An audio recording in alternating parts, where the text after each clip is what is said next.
Alhamdulillahillazi an'ama bi ni'matil iman wal islam mu'allafa baina qulubina fa asbahna bi ni'mati ikhwana.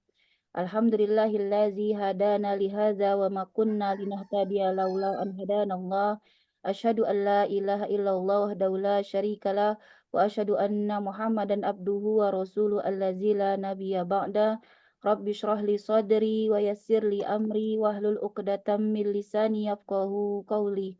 Allahumma alimna bima 'allamtana wa 'allimna ma yanfa'una wa zidna ilman. Yang kami hormati dan kami muliakan Al-Mukarramah Al-Ustazah Nurul Hidayani dan seluruh peserta Forum Kajian Islam Smart Parents Community.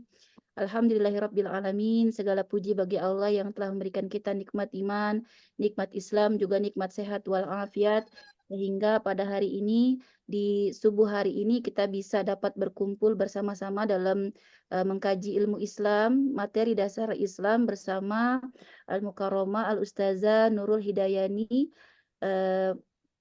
Yang ini pertemuan kedua ya Ummahat di bulan Ramadan. Semoga kita semua bisa istiqomah mengikutinya dari awal hingga akhir. Dalam forum kajian salawat dan iring salam tak lupa kita sanjungkan kepada yang terkasih baginda Nabi besar Muhammad Sallallahu Alaihi Wasallam, kepada para sahabat, juga kepada keluarganya dan para tabi'in tabi'ut tabi'at. Semoga kita semua termasuk ke dalam golongan umat yang mendapatkan syafaat di yaumil hisab kelak. Amin amin ya rabbal alamin. Dalam forum kajian ini, saya selaku moderator akan membagi forum ke dalam dua sesi, yaitu sesi materi yang akan disampaikan oleh Ustazah selama 1 jam, mulai pukul 05.30 sampai dengan 06.30 waktu Indonesia Barat, dan kemudian sesi tanya jawab selama 30 menit yang akan dibuka kesempatannya untuk para jamaah mulai pukul 6.30 sampai dengan 07.00 waktu Indonesia Barat, dan kemudian penutup. Mari kita membuka forum yang mulia ini dengan membaca Ummul Quran Suratul Fatihah. Semoga dengan keberkahan surat Al-Fatihah yang kita baca, kajian kita hari ini, Allah berikan kelancaran dari awal hingga akhir. Ala hadihi wa ala kulli niyatin sholihah. Fatihah. A'udzu billahi minasyaitonir rajim. Bismillahirrahmanirrahim. Alhamdulillahi rabbil alamin. Ar-Rahmanir-Rahim. Maliki yaumiddin. Iyyaka na'budu wa iyyaka nasta'in. Ihdinas siratal mustaqim. Siratal ladzina an'amta 'alaihim ghairil maghdubi 'alaihim waladdallin. Amin. Amin amin ya rabbal alamin. Untuk acara selanjutnya adalah materi yang akan disampaikan oleh Al-Mukarramah Al-Ustazah Nurul Hidayani. Kepada Al-Mukarramah Al-Ustazah Nurul Hidayani, tafadhali masykurah Ustazah. Ya, baik. Makasih Ibu Mimi. Bismillahirrahmanirrahim. Assalamualaikum warahmatullahi wabarakatuh. Waalaikumsalam warahmatullahi wabarakatuh. Alhamdulillah, wassalatu wassalamu ala rasulillah wa ala alihi wa sahbihi wa man wala. Ashhadu an la ilaha illallah wahdahu la syarikalah. Wa ashhadu anna Muhammadan abduhu rasuluhu alladzi la nabiyya ba'dah. Rabbi shrah li sadri wa yassir li amri wahlul 'uqdatam min lisani yafqahu qawli. Allahumma anfa'na bima 'allamtana wa 'allimna ma yanfa'una wa zidna ilman. Amin ya rabbal alamin. Alhamdulillah Ibu-ibu sekalian, kita panjatkan syukur pada Allah Subhanahu wa taala. Dalam pagi hari ini Allah memberikan kesempatan kepada kita ya untuk mengisi waktu-waktu di bulan barokah ya Ramadan, yang insya Allah ya kali ini yang kita lakukan pada pagi hari ini adalah sesuatu yang hukumnya wajib ya di mata Allah. Artinya menuntut ilmu dia adalah sesuatu yang wajib. Dan sebagaimana yang dikabarkan oleh Rasulullah Shallallahu Alaihi Wasallam, ketika seorang hamba ya seorang Muslim melaksanakan aktivitas wajib di bulan Ramadan, maka pahalanya akan dilipat gandakan hingga 70 kali lipat, bahkan hingga 700 kali lipat ya. Amin amin ya rabbal alamin. Masya Allah ya. Waktu-waktu Ramadan ini memang waktu-waktu yang sangat berharga ya. Apapun yang kita lakukan sebisa mungkin harus yang bernilai pahala. Jangan sampai waktu-waktu kita ya yang tidak berapa lama ya, kita saja sudah tidak terasa ini sudah memasuki sudah habis ya, mau memasuki 10 hari kedua. Dan berapa banyak capaian-capaian amal-amal solih yang sudah kita lakukan ya, di hari pertama hingga hari ini. Jangan sampai kita termasuk orang-orang yang nanti dalam perlombaan. Perlombaan dalam amal ini adalah orang-orang yang tidak memperoleh kemenangan ya. Artinya menjadi orang-orang yang kalah ya. Dalam perlombaan itu memang betul selalu akan ada yang menang, selalu akan ada yang kalah. Tapi dalam perlombaan ibadah di dalam bulan suci Ramadan ini tidak boleh atau jangan sampai ya. Jangan sampai kita termasuk orang-orang yang kalah. Artinya kita sudah tahu ya trik-trik ya untuk meraih kemenangan Ramadan itu, tapi kemudian kita abaikan. Ya, salah satunya adalah kita memanfaatkan waktu demi waktu, ya jam demi jam, menit demi menit di bulan Ramadan ini, bahkan detik ya, bahkan hitungan detik pun. Maka kita ketika memilih aktivitas ya dengan aktivitas yang bernilai pahala, ingat Allah akan melipat gandakan pahalanya. Kalau yang sunnah akan dilipat gandakan menjadi pahala seperti pahala yang wajib, ya. Kalau melaksanakan yang wajib, maka akan dilipat gandakan hingga 700 kali lipat. Masya Allah ya, keuntungan yang mana lagi yang akan didapatkan oleh seorang muslim selain keuntungan-keuntungan di bulan Ramadan ya. Ibu-ibu sekalian, itu juga sekaligus saya juga mengingatkan diri saya ya bahwa sejak pagi hari kita mempersiapkan diri, ya baik itu pekerjaan rumah tangga atau bahkan ini ya kajian Islam, tidak sedikit pun ada kerugian ya dalam diri kita. Ya, 1,5 jam saja tidak terasa kalau itu dipakai untuk scroll scroll gitu ya, melihat postingan di HP itu 1,5 jam tidak terasa.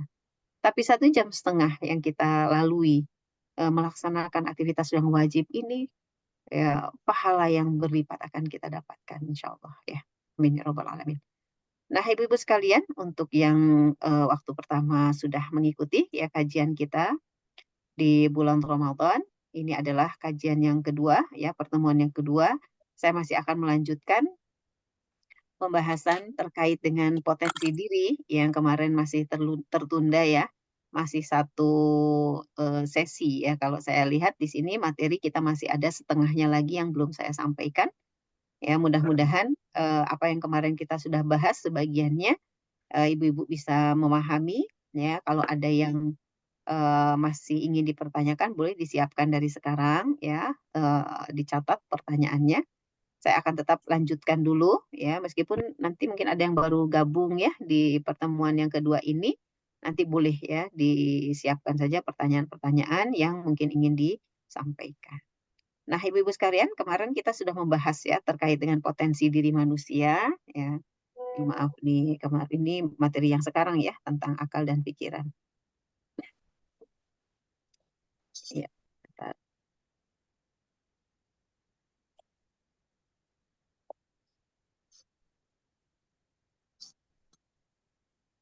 Nah, ini yang kemarin ya kita bahas ya. Eh, tentang potensi diri ya manusia. Kemarin kita lihat bahwa ternyata Allah sudah memberikan potensi kepada manusia itu salah satunya ya adalah hajatul udhawiyah ya kebutuhan jasmani. Nah, kemudian Allah juga memberikan kepada kita ya tidak hanya kebutuhan jasmani tapi juga ada yang dikatakan naluri ya al-gharizah. Dan naluri ini kita kemarin bahas ada 3 ya.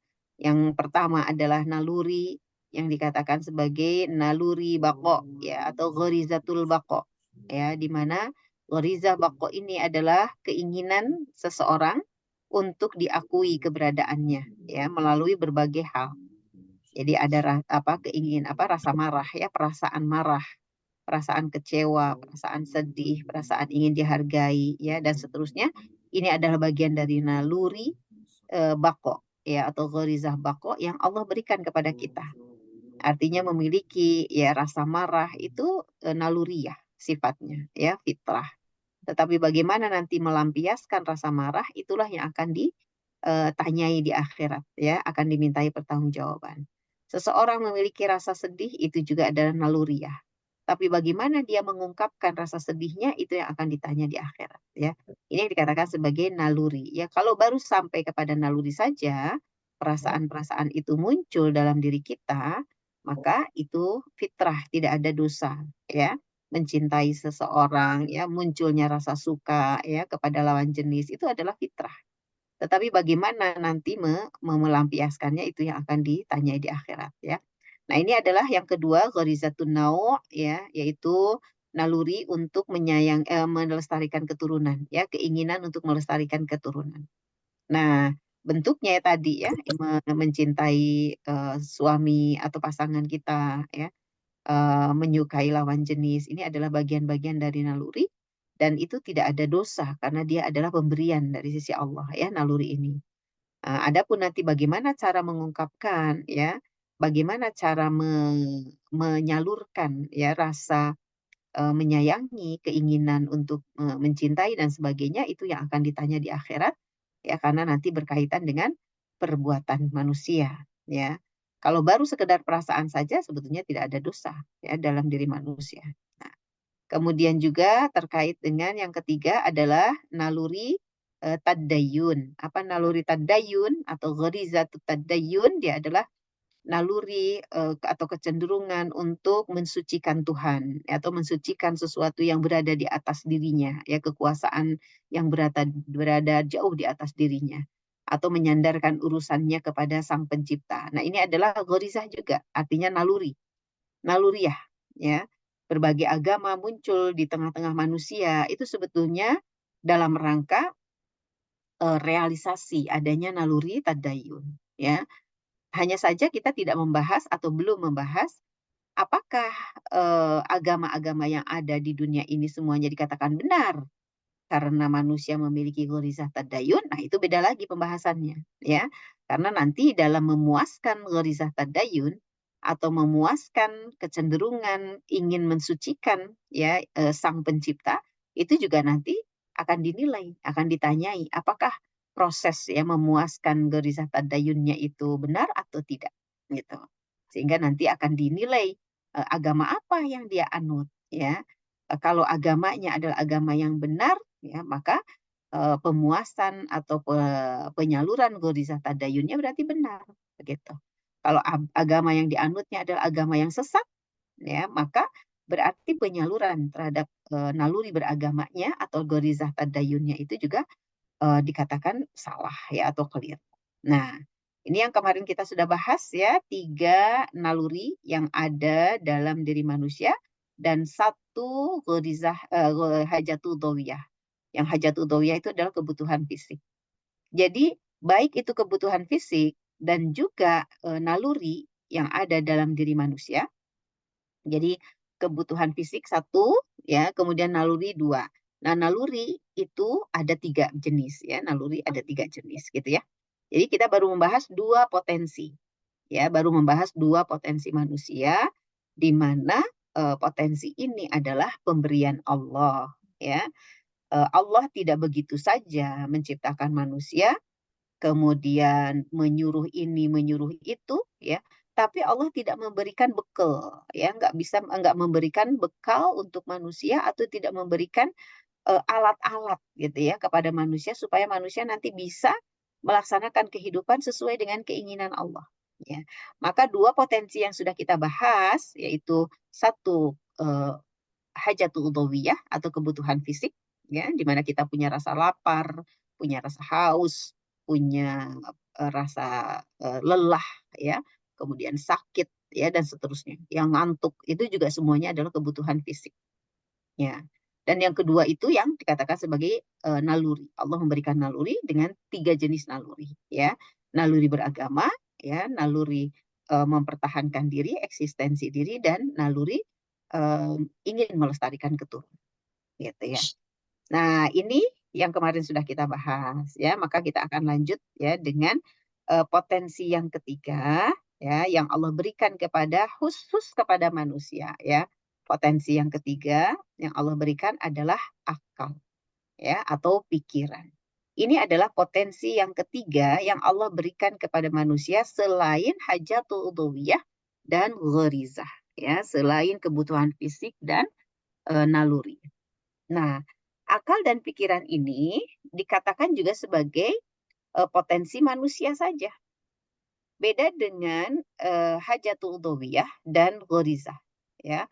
Hajatul udhawiyah atau kebutuhan fisik itu ada juga pada hewan, ya. Jadi hewan juga punya rasa lapar, ya, punya rasa haus, lelah, ngantuk, ya, sakit, itu ada juga pada hewan. Nah, ya. Jadi hajatul udhawiyah itu juga ada, ya, Allah ciptakan pada hewan dan itu juga fitrah, ya. Sehingga tidak aneh kan kalau kita melihat hewan lapar, ya, kemudian dia makan. Tidak aneh juga kita melihat hewan itu lelah, ya, kemudian tertidur, ya. Karena memang Allah memberikan hajatul udhawiyah juga kepada hewan, ya. Termasuk juga yang kedua itu gharizah, ya, naluri. Allah juga memberikan naluri itu kepada hewan. Nah, ibu-ibu mungkin baru dengar gitu ya kalau misalnya, "Lah hewan punya naluri?" Ya, hewan punya naluri eksistensi. Nah, misalnya ya kita tanya, naluri bako tadi ya, gharizah bako. Hewan punya nggak? Punya. Pernah lihat kucing berantem? Ya, sering sering ini kalau di rumah saya nih, kita lagi sahur aja ya kucing udah pada berantem ya di luar. Itu apa? Itu sebagai, wujud ya, wujud bahwa hewan punya naluri bako ya, atau gharizah bako, yaitu naluri eksistensi. Ya, misalnya hewan suka menandai kekuasaannya ya dengan air kencingnya ya, kayak kucing itu kan begitu ya. Nah, kemudian mereka, berkelahi, itu adalah naluri bako yang Allah ciptakan pada, hewan, ya, pada hewan. Kemudian, apakah hewan punya naluri, apa tadi itu, satu lagi naluri nau, ya, ghorizatun nau, apa, mencintai apa, lawan jenis misalnya ya, ada naluri seksualnya? Ada. Hewan juga punya naluri seksual, ya. Di mana, ketika kita tahu kan, ya kita seringnya lihatnya kucing ya di rumah ya, ada musim kawin gitu, musim kawinnya kucing, ya. Itu wujud dari adanya naluri seksual, ya. Naluri seksual itu ya ghorizatun nau, ya pada hewan-hewan, gitu, ya. Kemudian, ketika kita lihat kucing ya kalau kalau dia melahirkan, apa yang dilakukan oleh ibu si kucing? Dia akan terus ya merawat, anaknya itu sampai benar-benar disapih, benar nggak? Ya, mungkin ibu-ibu di sini sering ya ngelihat ya. Takjub ya kita melihatnya ya. Kucing itu, dia nggak mau meninggalkan anaknya yang masih betul-betul masih bayi sekali gitu ya, mungkin usia sehari, 2 hari, seminggu gitu, nggak mau ditinggalkan ya, kecuali untuk hal-hal yang dia mendesak ya, hajatul udhawiyah. Jadi misalnya dia mau BAB gitu ya, BAK gitu, keluar ya, dia meninggalkan anaknya, itu pun ditinggalkan ketika anaknya sedang tidur ya, masya Allah ya. Saya suka suka takjub ya kalau ngelihat apa tuh namanya, kucing-kucing ya, kucing-kucing yang, melahirkan itu, eee, ya naluri gitu, naluri, gharizah nawu' gitu kalau kita lihat ya. Jadi ibu jangan aneh, terus jangan juga nanti mengatakan, "Ih, ngerti ya," gitu, jangan bukan bilang ngerti ya, itu adalah naluri. Jadi hewan ketika menyusui ya, termasuk tuh si bayi kucing itu dia mencari-cari tete ibunya itu nggak salah itu, ya nggak salah nyarinya, ya ke perut ibunya, ya. Kemudian dia, memandikan si ibu memandikan anaknya ya, dijilat-jilat, terus dibersihkan, terus itu bagian dari naluri, ya, naluri. Sehingga Allah memberikan itu kepada hewan, itu, ya. Apakah ada naluri, tadayun, ghorizah tadayun, ya? Pada, hewan, yaitu naluri beragama atau mensucikan Tuhan, ada. Hewan juga, ya, Allah berikan naluri, ya, fitrahnya adalah mensucikan Allah, mensucikan Sang Khalik. Hanya saja kita tidak tahu bagaimana cara hewan beribadah, begitu. Banyak ayat-ayat Al-Qur'an yang menjelaskan ya terkait dengan, eee apa namanya, hewan-hewan ketika mereka mendengar asma Allah itu mereka sebetulnya eh, mensucikan Allah. Ya, ibu-ibu pernah nggak ya ngelihat, saya kalau lihat di postingan ya, eh, sekumpulan ayam ya di dalam kandang yang besar sekali, kandang itu mungkin sebuah peternakan ya. Kemudian si ayam itu eh, sedang makan, mereka diteriaki ya, maksudnya diperdengarkan suara ini, panggilan takbir gitu ya. Ada yang nyobain, mungkin yang ngecek. Takbir katanya, itu kata kata siapa? Kata orang ya, kata manusia. Sambil mulutnya itu masuk ke kandang gitu ya. Takbir gitu. Kemudian si ayam-ayam itu langsung wok, wok, wok, wok, wok, wok, wok, wok. Berhenti dah gitu ya. Dibiarin dulu. Kemudian diteriakin lagi, takbir. Itu serempak itu semuanya. Wok, wok, wok, wok, wok, wok. Ibu-ibu menyangkanya apa itu? Menyangkanya apa? Oh, kali aja si ayamnya kekagetan gitu ya. Kaget kali diteriakin. Enggak, Bu. Itu bagian dari naluri. Bagian dari naluri. Ya. Jadi, Masya Allah ya, Masya Allah. Kita hanya baru melihat seperti itu. Ya. Atau Ibu pernah melihat ada kambing yang mau disembelih, ya, kemudian dibisikin doa dulu ya oleh si penyembelihnya. Lama sekali ya. Kemudian ya seperti diberikan inilah nasihat gitu ya, bahwa kamu diciptakan oleh Allah adalah untuk kepentingan manusia ya. Dan manusia dibolehkan oleh Allah untuk menyembelih hewan untuk kurban ya. Kemudian diberikan gitu nasihat seperti itu. Kemudian sebutlah asma Allah ya. Kemudian aku akan menyembelih kamu. Ini memang dengan bahasa Inggris gitu ya. Ini ngasih nasihatnya itu. Kemudian diucapkan doa-doa ya, Bismillahi Allahu Akbar, Bismillahi Allahu Akbar begitu ya, si penyembelihnya itu. Kemudian si hewannya itu pasrah gitu ya. Apa itu? Tidur. Si kambingnya itu loh. Pernah, mungkin ibu-ibu pernah lihat ya. Kambingnya tidur saja begitu. Nggak usah pakai iketan, nggak usah digulingkan gitu ya, ditidurkan sampai paksa. Enggak. Dia tidur aja. Kemudian dia dipegang lehernya, ya sudah, dia merebah aja begitu pasrah gitu. Kemudian itu simulasi ini ya, simulasi penyembelihan, memang penyembelihannya tidak diperlihatkan. Artinya hewan itu memang punya gharizah tadayyun ya, sehingga mereka itu ketika disebut asma Allah ya, maka mereka tunduk sebetulnya kepada kekuasaan Allah, tunduk kepada kemaha sempurnaan Allah, dan mereka pasrah gitu. Nggak kayak manusia ya. Kalau manusia tuh kadang-kadang ya begitu ya. Nah, kenapa? Karena manusia punya satu lagi yang dikatakan sebagai potensi bagi manusia, itu adalah akal, ya, akal atau pikiran. Nah, ibu-ibu sekalian, sementara akal dan pikiran yang diberikan Allah kepada manusia sebagai satu potensi tambahan, ya, selain hajatul dawiyah dan gharizah tadi, maka akal dan pikiran itu tidak Allah berikan kepada hewan, ya. Meskipun ibu lihat tuh, kayaknya kucing bisa deh dinasehatin. Ya, Meng, kamu nggak boleh gini, nggak boleh gitu. Benar. Nah, kata ibu gitu ya. Itu bukan berarti si kucing berpikir. Ya. Kemudian si kucing itu dia melakukan proses ya, pemikiran, kemudian dia dikatakan punya akal. Enggak, kucing nggak punya akal. Hewan itu nggak punya akal, dan karena hewan tidak diberikan akal oleh Allah ya. Kalau gitu apa dong? Apa dong si kucing kok kayaknya kalau dilatih ya, BAB-nya di WC bisa ada tuh, BAB di WC nggak sembarangan ya. Kemudian kucing dilatih apa, loncat atau disuruh ini nurut ya, suruh pijat-pijat juga nurut, dan sebagainya gitu. Kenapa ini? Ini insting ya. Insting kalau dalam bahasa pembahasan para ulama itu dikatakan tamyizul ghorizi. Tamyizul ghorizi ya, insting. Artinya itu adalah ilham yang Allah berikan kepada hewan ya. Bagaimana lebah bisa mengumpulkan madu, membuat sarang di hutan-hutan di atas pohon yang sangat tinggi, kemudian dia membuat sarang-sarang yang kokoh ya, lebah di dalam sarangnya ada madu. Apa mereka mikir gitu ya, yuk kita bikin sesuatu yang bermanfaat buat manusia misalnya gitu? atau sarang kita harus kuat nih karena kita ada di atas pohon yang tinggi, jadi kalau jatuh nggak akan hancur. Apa begitu mereka mikir? Bukan. Itu ilham. Ya, ilham yang Allah berikan kepada hewan. Jadi bukan hasil mikir. Bagaimana laba-laba membuat sarang?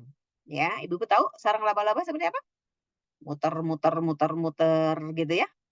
Sarang laba-laba itu kuat apa lemah? Lemah, ya kan?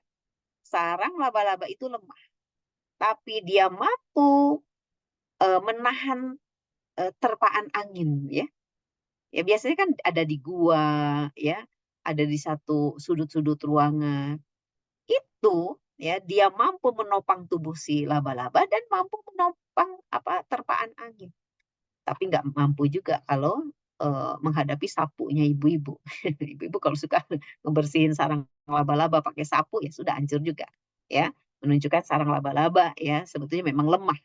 Tapi ya itu gimana bisa ya laba-laba membuat sarangnya sedemikian rupa ya sehingga mampu untuk membuat dia hidup di sana. Itu ilham, ilham ya. Jadi yang diberikan kepada hewan itu bukan akal, tapi ilham ya. Bahasa para ulama adalah tamyizul ghorizi ya, tamyizul ghorizi atau insting ya, insting. Nah, sementara kepada manusia Allah memberikan akal ya atau pikiran. Ya, jadi akal itu apa sih disebut akal? Akal itu pikiran. Ya, akal itu pikiran atau proses berpikir. Nah, yang penting untuk kita ketahui Ibu-ibu sekalian, ya, ketika ditanya apa sih yang dimaksud dengan mikir? Ya, kalau Ibu-ibu saya tanya nih. Ibu-ibu tahu nggak apa itu mikir? Berpikir. Apa itu berpikir? Ada yang tahu nggak? Ya, ada yang mau jawab nggak? Biar nggak ngantuk. Subuh-subuh kayak gini biasanya Ibu-ibu ngantuk. Ada yang biasa tidur lagi. Ya, banyak orang yang suka tidur lagi ya habis subuh ya. Kalau ditanya apa itu berpikir? Apa ya berpikir? Apa itu berpikir? Menggunakan Eh, akal, mencari menggunakan solusi. menggunakan akal, Hmm. mencari solusi. Terus proses berpikir itu kayak gimana maksudnya? Mencari solusi itu gimana maksudnya kok? Tiba-tiba mencari solusi begitu? Akal itu artinya pemikiran ya. Akal itu artinya pemikiran. Ternyata, Ibu, yang mendefinisikan akal atau yang mendefinisikan pemikiran itu tidak bisa semua orang, ya. Yang paling mendekati kebenaran dalam mendefinisikan berpikir itu cuma apa itu Karl Marx. Ibu-ibu tahu Karl Marx? Dia bapak komunis. Bapak komunis. Dia yang bisa mendefinisikan pemikiran mendekati kebenaran, tapi nggak benar, tapi belum benar, ya.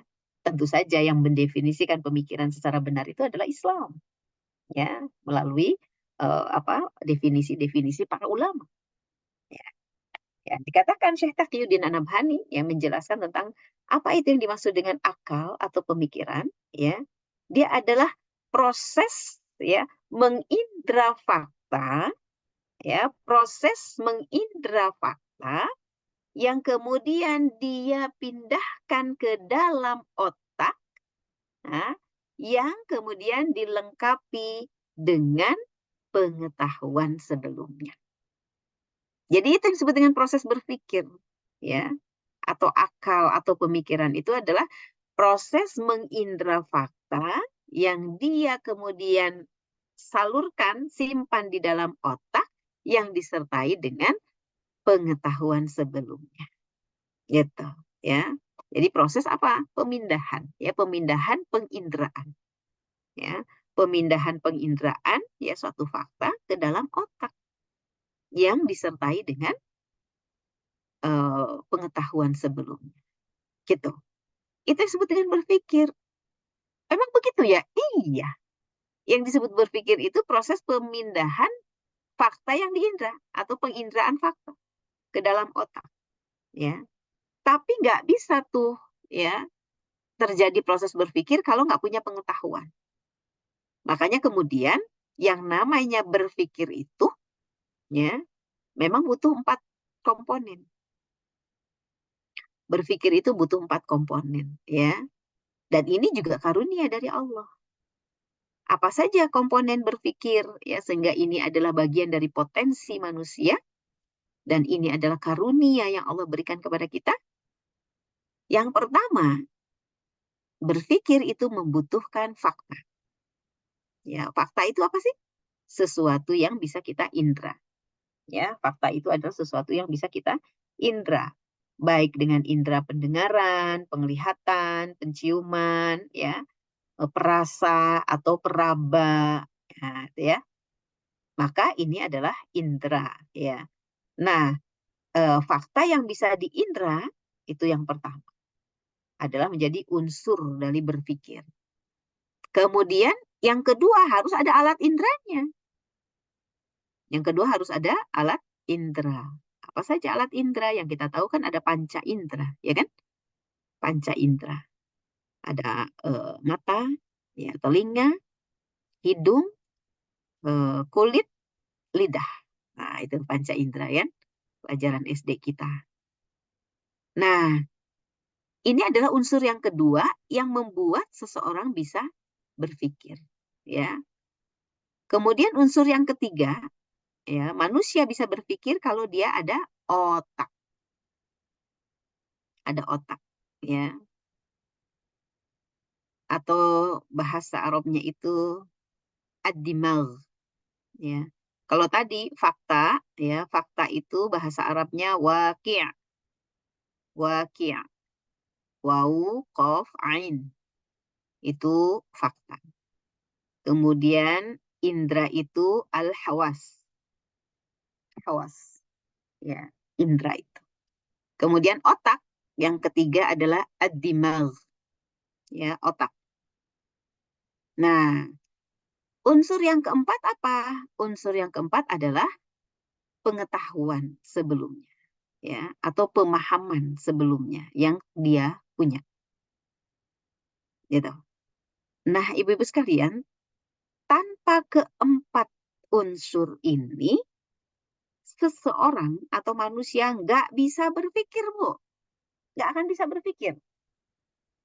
Coba kita lihat ya.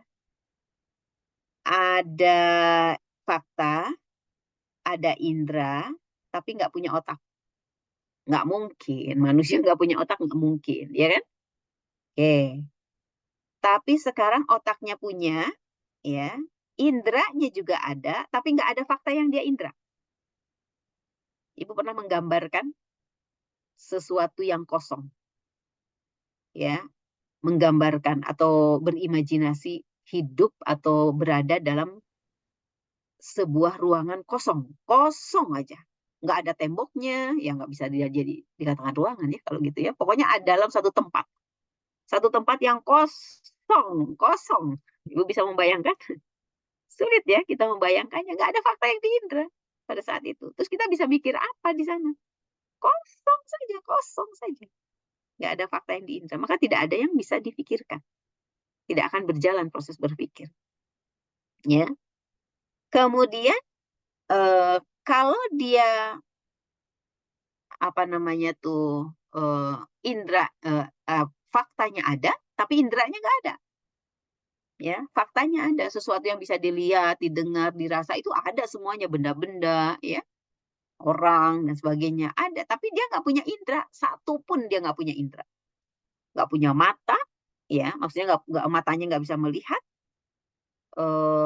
kupingnya nggak bisa mendengar, apalagi kulitnya nggak bisa meraba, ya, kemudian lidahnya nggak bisa merasa, hidungnya nggak bisa mencium. Dari panca indera itu nggak satu pun yang berfungsi. Apakah mungkin seseorang bisa berpikir? Nggak bisa berpikir.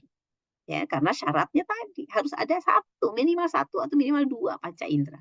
Kadang-kadang satu juga agak susah. Ya, satu itu agak susah orang bisa berpikir. Sering kalinya itu dalam berpikir itu membutuhkan dua atau tiga ya indera. Bahkan kalau misalnya inderanya kurang lengkap, ya, atau bahkan indranya tidak mencukupi ya kebutuhan berpikir, bisa-bisa berpikirnya bisa, tapi kadang suka jadi salah berpikirnya, gitu. Suka salah berpikir. Contohnya apa misalnya? Ketika seseorang dia buta, ya, dia seorang buta, tapi dia bisa mendengar, ya. Maka ketika dia disuruh, ya, dijelaskan kepada orang, ini maaf ya Bu ya, ada suara ini ribut nggak? Bu Mimi ribut banget nggak? Suara saya masih bisa kedengaran? Bisa Ustazah? Nggak Bisa ada. ya. Nah, misalnya seseorang ya disebutkan ya bahwa di depan kamu ada gajah, ya, di depan kamu ada gajah, gajah itu satu hewan. Coba silahkan kamu, ya maksudnya orang ini adalah tunanetra buta gitu ya.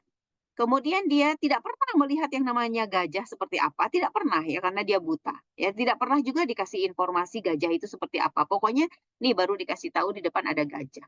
Kemudian dia itu suruh datang ya, kemudian dia mendekati gajah dan yang dia raba adalah telinganya, ya kan?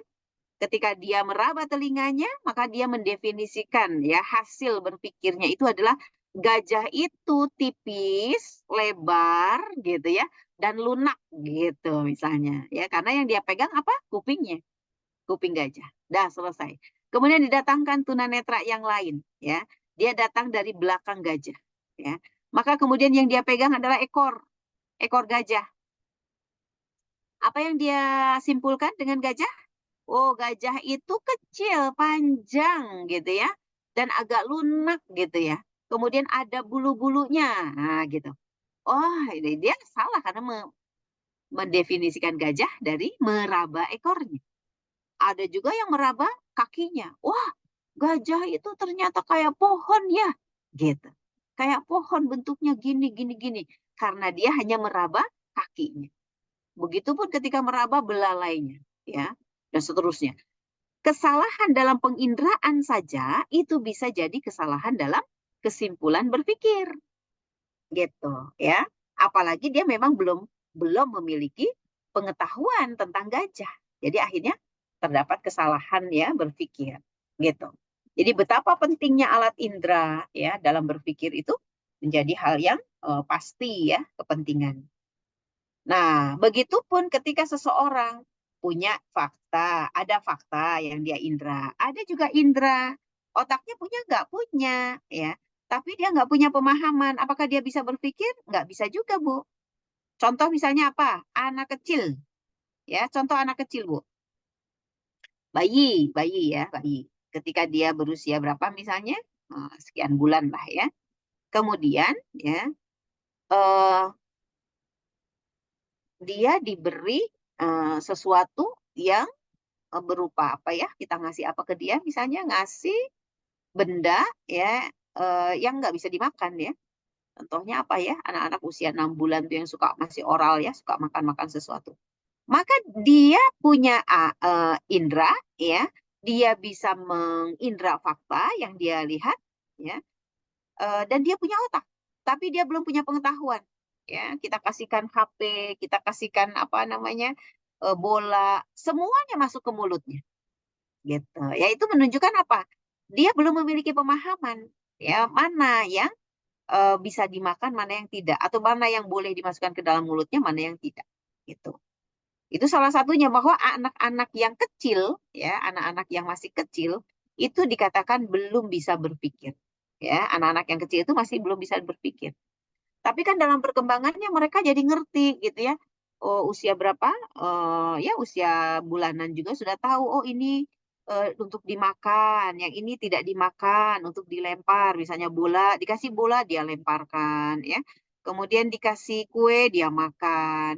Kemudian dia diperlihatkan sepatu dia coba untuk pakai, gitu ya. Usia 6 bulan, 7 bulan, atau misalnya usia setahun. Apakah itu berarti anak ini sudah berpikir? Belum, belum. Ya, anak kecil juga belum dikatakan berpikir, ya. Kenapa? Karena dia proses ya, pemahamannya itu belum terbentuk. Ya, pemahamannya belum terbentuk. Ya, pengetahuannya itu belum bisa tersimpan dalam benak dalam bentuk pemahaman. Ya, di anak-anak kecil itu mirip hewan, ya. Mirip hewan apanya? Proses tamyizul ghorizi. Proses apa tadi tamyizul gharizi? Insting. Ya, masih berupa insting. Kok bisa ya anak-anak kan sudah kita latih? Justru dia bisa karena kita latih. Dia bisa karena kita latih, ya, bukan karena berpikir, ya. Sehingga anak-anak yang belum berkembang ya pemikirannya, otaknya, pemahamannya itu tidak bisa tuh diberikan eh, beban taklif ya di dalam Islam itu beban taklif hukum. Misalnya kamu beli sana ke warung ya. Nah, itu makanya kenapa dalam Islam itu anak-anak di bawah kategori eh, balita atau di bawah mumayyiz ya. Kalau mumayyiz itu apa? Mumayyiz itu usia di bawah 6 tahun lah ya. Itu belum boleh tuh sama ibu-ibu disuruh-suruh ke warung gitu ya, beli sesuatu gitu. Kalau dia belum bisa ya membedakan, ya mumayyiz itu bisa membedakan yang benar dan yang salah ya, yang kanan dan yang kiri. Nah, itu belum boleh ya. Karena nanti jual belinya jadi nggak sah. Kenapa? Karena anak seusia itu belum bisa berpikir. Ya, belum bisa berpikir. Apalagi usia di bawahnya.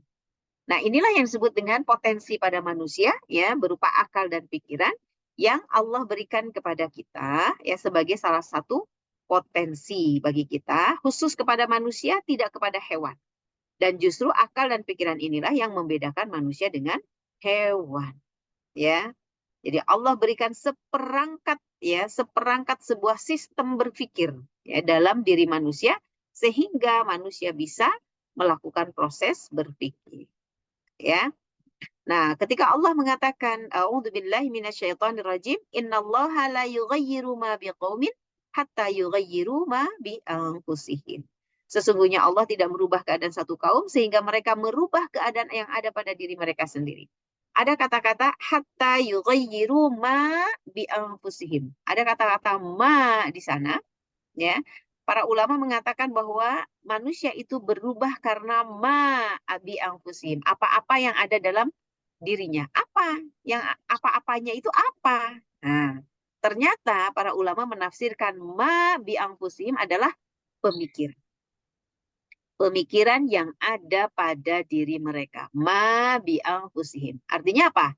Sesungguhnya Allah tidak akan merubah ya keadaan suatu kaum sampai mereka merubah pemikiran mereka sendiri. Gitu, ya. Memang pemahaman ayat ini bisa dua ya, bisa dua pemahaman para ulama dalam hal ini menjelaskan. Yang pertama itu terkait dengan ketika seseorang dalam kondisi asalnya baik ya, kemudian menjadi buruk ya, sebagaimana umatnya Nabi Nuh ya, karena ini ayat ini berkaitan kalau tidak salah dengan umatnya Nabi Nuh ya. Umatnya Nabi Nuh itu ya, sebelum Nabi Nuh datang, mereka itu dalam keadaan bertakwa ya. Kemudian mereka diberikan oleh Allah itu banyak sekali kekayaan bumi, ya, kekayaan dunia, kenikmatan kehidupan. Tanaman mereka subur, makmur gitu ya. Tapi kemudian lama-kelamaan mereka ingkar kepada Allah, ya. Mereka mengatakan bahwa rezeki yang mereka dapatkan adalah hasil usaha mereka, bukan dari Allah, ya. Maka kemudian Allah rubah kondisi mereka itu, ya. Allah rubah kondisi mereka itu menjadi tanaman-tanamannya habis dimakan hama. Tanaman-tanamannya tidak bisa dipanen dan kemudian mereka jatuh dalam kemiskinan. Nah, kemudian muncullah ayat ini ya bahwa Allah itu tidak merubah keadaan mereka kecuali mereka sendiri yang merubah. Apa maksudnya? Asalnya mereka itu beriman, ya, pemikiran mereka itu benar, kemudian Allah karuniakan rezeki yang banyak. Kemudian mereka rubah ya apa yang ada dalam pikiran mereka itu dengan pemikiran maksiat. Apa yang mereka lakukan adalah sesuatu yang bertentangan dengan perintah Allah. Maka pada saat itulah yang Allah datangkan adalah malapetaka. Begitu. Itu yang pertama ya, pemahaman pertama terkait dengan ayat ini. Tapi ada ulama juga yang mengartikan yang sebaliknya. Bahwasanya kalau seseorang itu berada dalam sebuah kondisi yang buruk, itu tidak akan pernah Allah rubah keadaan buruknya itu kecuali dia mau merubah pemikirannya sendiri. Gitu. Kecuali dia mau merubah pemikirannya sendiri. Artinya seseorang yang tadinya hidup dalam kondisi yang kesusahan, ya, kenapa dia susah? Oh, ternyata dia selama ini tidak bertakwa kepada Allah, sehingga Allah berikan kehidupan yang sempit, ya kan? Karena Allah sendiri yang mengatakan, "Waman a'rada an dzikri fa inna lahu ma'isyatan donka." Barang siapa yang berpaling dari peringatan Allah, maka akan Allah berikan ma'isyatan donka. Apa itu ma'isyatan donka? Kehidupan yang sempit, kata Allah. Jadi siapa saja yang suka melanggar aturan Allah, kata Allah ya. Waman a'rada an dzikri. Barang siapa yang berpaling dari peringatanku, ya. Fa innalahu ma'isyatan donka. Maka Allah berikan kepada mereka kehidupan yang sempit. Nah, itu ya. Sehingga ketika ada ya sekelompok manusia berada dalam kehidupan yang sempit, mereka menderita, mereka tidak diberikan rezeki, disempitkan rezekinya, kehidupannya, tidak bahagia kehidupan rumah tangganya. Maka itu dikarenakan apa? A'rada an dzikri. Dikarenakan mereka berpaling dari Allah. Maka kalau mereka berpaling dari Allah, itu nggak akan bisa dirubah oleh Allah keadaan mereka kalau mereka sendiri tidak merubah pemikirannya. Suatu saat ketika mereka merubah pemikirannya menjadi bertakwa, ya, pemikirannya berubah menjadi pemikiran yang benar, ya, sesuai dengan syariat, maka Allah akan rubah kondisi mereka dengan kondisi yang baik. Ya, sebagaimana yang Allah sampaikan, walau anna ahlal qura amanu wattaqau lafatahna alaihim barakatim minas sama'i wal ard. Seandainya mereka penduduk satu bumi itu beriman dan bertakwa, maka Allah bukakan barokah dari langit dan bumi. Gitu. Ya, jadi ayat ini sebetulnya berbicara tentang pemikiran. Ya, ayat ini berbicara tentang motivasi kepada manusia untuk berpikir, ya. Tentu saja berpikir yang seperti apa? Dikasih indera sudah, dikasih otak sudah, punya pengetahuan juga ada, ya, fakta yang diindra juga bisa. Tapi ternyata banyak manusia yang salah dalam melakukan proses berpikir, ya. Sehingga hasil dari proses berpikirnya adalah sesuatu yang keliru juga, ya. Nah, bagaimana kok bisa keliru? Ya, kan kita lihat nanti ya dalam pembahasan proses berpikir. Nah, terkait dengan berpikir ini, Imam Syafi'i ya berkata dalam kitab beliau ya Fiqhul Akbar, ketahuilah bahwa kewajiban pertama bagi seorang mukallaf adalah berpikir dan mencari dalil untuk ma'rifat kepada Allah Ta'ala. Ini kewajiban pertama, ini kata Imam Syafi'i. Ya, beliau katakan kewajiban pertama bagi seorang mukallaf. Apa itu mukallaf, Bu? Mukallaf itu bukan mu'allaf ya, beda ya, bukan mu'allaf. Kalau mu'allaf itu orang yang terbujuk hati. Kalau mukallaf apa? Orang yang terbebani hukum. terbebani hukum. Artinya apa? Orang yang sudah kena taklif. Ya, ada kata mukallaf artinya terkena taklif hukum atau beban hukum, artinya dia sudah dewasa. Ya, jadi termasuk kita-kita ini adalah mukallaf, ya. Jadi kewajiban pertama bagi seorang mukallaf adalah berpikir dan mencari dalil. Mencari dalil itu mencari keterangan. Ya, keterangan. Untuk apa? Untuk ma'rifat kepada Allah, untuk mengenal Allah, mengenal Tuhannya. Itu kata Imam Syafi'i. Betapa pentingnya ya proses berpikir ini pada diri manusia, dan itu menjadi potensi bagi manusia, ya. Sampai-sampai Imam Syafi'i mengatakan itu menjadi kewajiban pertamanya adalah mikir, gitu ya. Jadi kalau sudah jadi mukallaf, sudah dewasa, terus nggak mikir, nah, alamat ya, alamat apa? Alamat kehidupannya nggak jelas. Gitu. Jadi memang benar ya. Seseorang yang sudah memasuki usia baligh, akil baligh ya, berakal dan baligh ya, sampai kepada usia dewasa itu, maka kewajiban pertamanya adalah berpikir dan berpikir. Kemudian dia mencari pengetahuan, ya, mencari penjelasan tentang apa? Tentang Allah. Tentang Allah. Dia harus kenal dengan Tuhannya. Siapa yang menciptakan saya? Ya, siapa sebetulnya yang menghidupkan saya? Kok saya tiba-tiba hidup di dunia ini? Kok saya bisa lahir dari rahim ibu saya? Kok saya bisa bernapas? Kok saya bisa melihat? Kok saya bisa berjalan? Itu tuh apa? Berpikir, ya, proses berpikir yang disertai dengan dia mencari keterangan siapa yang menciptakan saya, tentang Allah, ya, berpikir tentang Allah, bagaimana yang dilakukan oleh Nabi Ibrahim, ya. Nabi Ibrahim itu ketika beliau disimpan gitu ya oleh ibunya di satu tempat, ya, di dalam gua di bukit, ya, karena takut dibunuh oleh Raja Namrus, ya, pada saat itu, pada masanya memasuki usia baligh, ya, Ibrahim mulai berpikir, ya, sebetulnya siapa Tuhan saya ini? Saya itu diciptakan oleh siapa? Nah, itu proses berpikir namanya, ya, dan alami sekali itu proses berpikir yang dilakukan oleh Nabi Ibrahim, ya, tanpa ada intervensi, ya, intervensi dari pemikiran-pemikiran yang rusak. Nah, kalau anak-anak kita sekarang begitu mereka balik, itu mereka udah banyak itu, ya, informasi-informasi terkait informasi yang baik sama yang buruk tuh campur aduk, ya. Makanya anak-anak kita itu kadang-kadang ya agak berat, ya, agak susah, ya, ketika kita ajak berpikir tentang sesuatu yang benar, kita nasihati. Kenapa?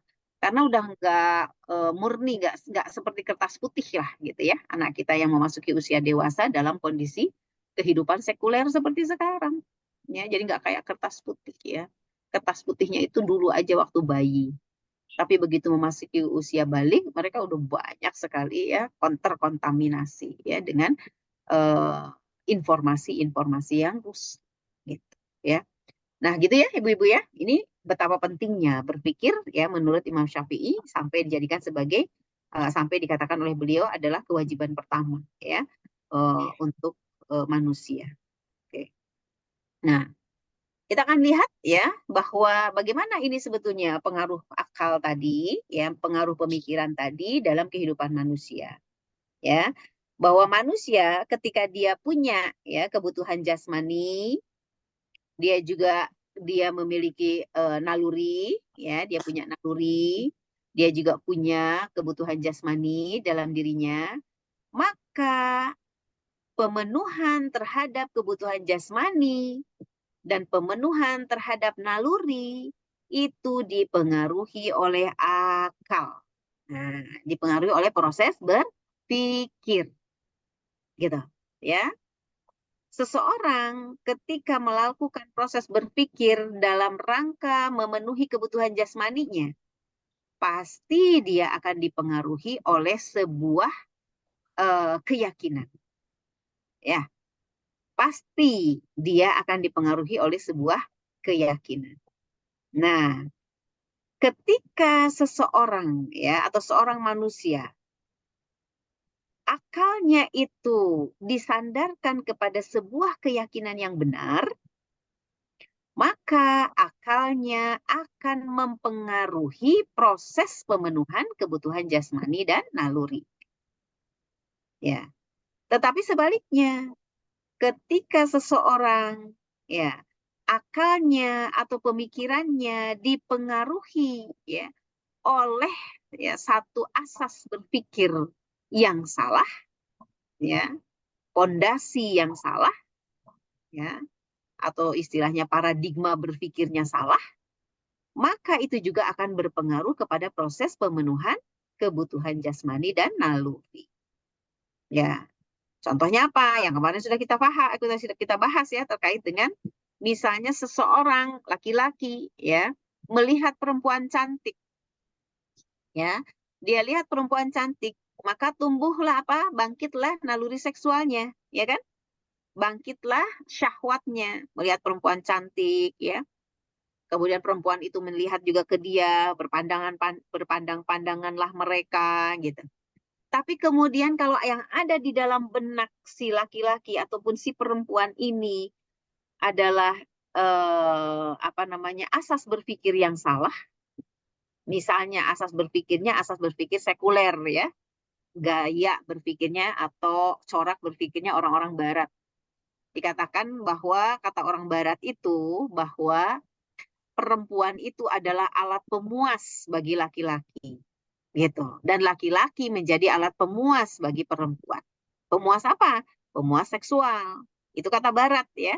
Karena di barat itu yang namanya naluri seksual itu nggak boleh dibungkam, nggak boleh dikekang, tapi harus dibebaskan. Kata mereka begitu. Jadi laki-laki itu kepada perempuan, perempuan kepada laki-laki. Meskipun sekarang terjadi penyelewengan ya. Penyelewengan naluri seksual, jadi perempuan ke perempuan, laki-laki ke laki-laki ya.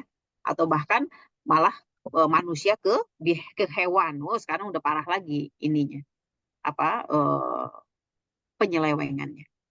Nah, ketika orang barat ini berpikir bahwa laki-laki itu perempuan itu sebagai alat pemuas bagi laki-laki, dan laki-laki juga dikatakan sebagai pemuas bagi perempuan, ya, naluri seksual, maka mereka akan mengatakan bahwa bagaimana saya memenuhi kebutuhan naluri seksual saya? Ya sudah, ya saling memenuhi saja langsung dengan berzina. Seperti itu yang terjadi. Jadi apa yang ada dalam akal pikirannya, ya, atau paradigma berpikirnya itu salah, ya, asas berpikirnya itu salah, maka akan salahlah proses pemenuhan kebutuhan. Begitupun memenuhi kebutuhan makan, ya. Ketika orang-orang di luar Islam ya melihat makanan, ketika dia lapar dia akan langsung makan. Kenapa? Karena dia katakan makanan ini bisa saya makan. Ya kecuali kalau dia lihat batu ya. Kalau dia lihat batu dia tahu batu nggak bisa dimakan. Dia tidak akan makan. Tapi dia lihat makan, dia tidak berpikir ini makanan ini boleh atau tidak boleh buat dia, nggak pikir. Nggak ke sana dia berpikirnya. Dia berpikirnya bisa apa tidak. Karena apa? Karena asas berpikirnya asas sekuler. Ya, tidak ada tuh halal haram di dalam sekuler itu. Ya, semua boleh, serba boleh. Nah, maka dia akan makan. Ya, apakah itu makanan yang halal, makanan yang haram, itu mereka nggak punya standar.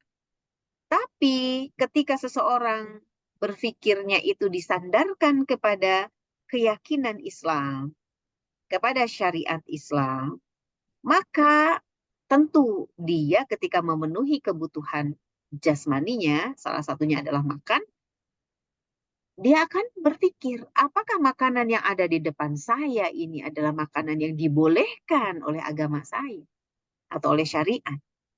Ternyata makanannya halal, maka dia akan makan.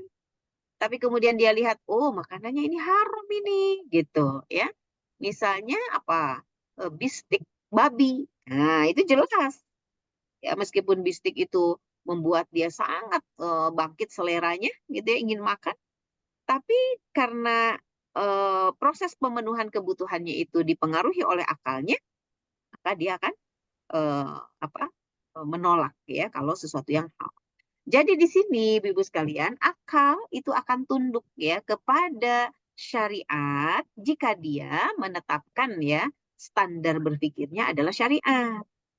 Kalau dia tunduk kepada syariat, nanti dia akan muncul perasaan atau keinginan atau kecenderungan ya.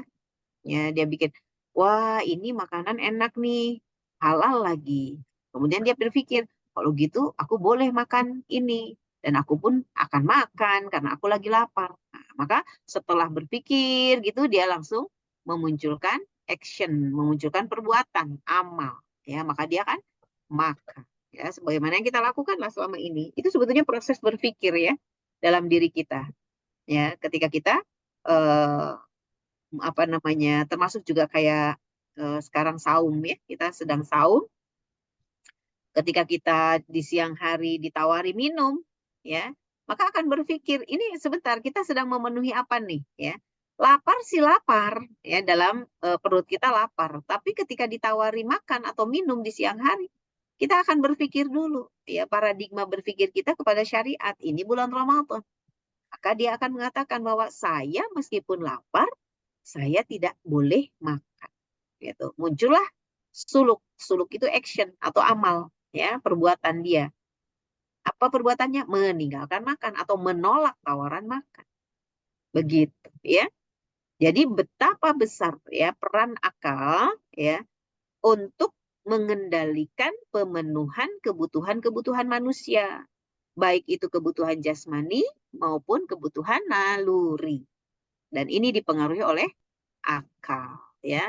Sementara tadi akal itu berkaitan dengan pengetahuan, ya. Pemikiran itu berkaitan dengan pengetahuan.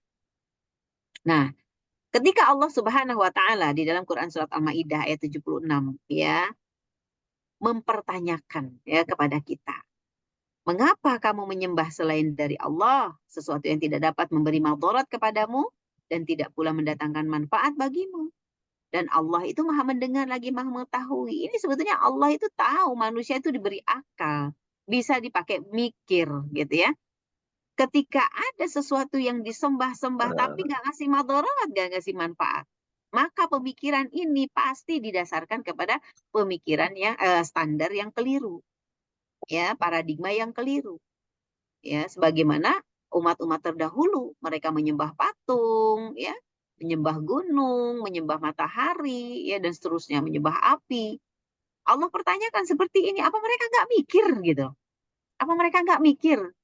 Ya, jadi mikir yang salah itu seringkali disebutnya nggak mikir gitu ya, artinya tidak memaksimalkan potensi berpikirnya, padahal sudah dikasih itu sama Allah, ya, potensi berpikir itu.